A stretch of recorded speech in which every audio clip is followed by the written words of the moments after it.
പഴയ വസ്ത്രങ്ങളിൽ ചായം പൂശി പുതുക്കിയെടുക്കുന്ന വിദ്യ വലിയൊരളവോളം ദാരിദ്ര്യവുമായാണ് ബന്ധപ്പെട്ട് കിടക്കുന്നത്. കേരളത്തിലും മറ്റും ഇത്തരം കടകൾ കണ്ടുകിട്ടുക പ്രയാസമാണെങ്കിലും നൂറ്റാണ്ടുകൾക്ക് ശേഷവും മൊറോക്കോയിൽ ഈ ജോലി സജീവമായി നടക്കുന്നുണ്ട്. ചവോറ ടൗണിലെ തുകൽ ഉൽപ്പന്നങ്ങൾക്ക് വർണ്ണം കൊടുക്കുന്ന മാർക്കറ്റായാണ് ആദ്യകാലത്ത് ഇതിന്റെ തുടക്കം.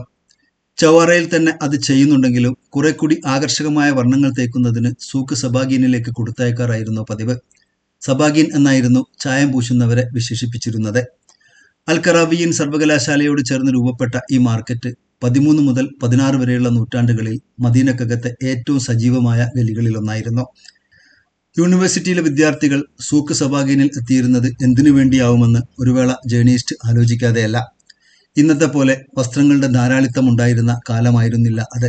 ഒരേ വസ്ത്രവും തലപ്പാവും തന്നെയാണ് വിദ്യാഭ്യാസ കാലത്തുടനീളം അവർ ഉപയോഗിച്ചു വന്നത്. ഇന്നത്തെ വിദ്യാർത്ഥി സമൂഹത്തിന് ഒട്ടും സുഖകരമായി തോന്നാനിടയില്ലാത്ത ഈ സമ്പ്രദായമാണ് പക്ഷേ അൽ ഖറാവിയ്യീനകത്ത് മഹാഭൂരിപക്ഷം വിദ്യാർത്ഥികളും അന്ന് ആശ്രയിച്ചത്. സമയാസമയങ്ങളിൽ പഴയ വസ്ത്രങ്ങൾ ചായം പൂശി പുതുക്കിയെടുക്കുകയായിരുന്നു പുതിയവ വാങ്ങുന്നതിനേക്കാളും എളുപ്പം. മറുഭാഗത്ത് മാർക്കറ്റിന് സാമ്പത്തികവും ശാസ്ത്രീയവുമായ ചില മറുവശങ്ങളും ഉണ്ടായിരുന്നു.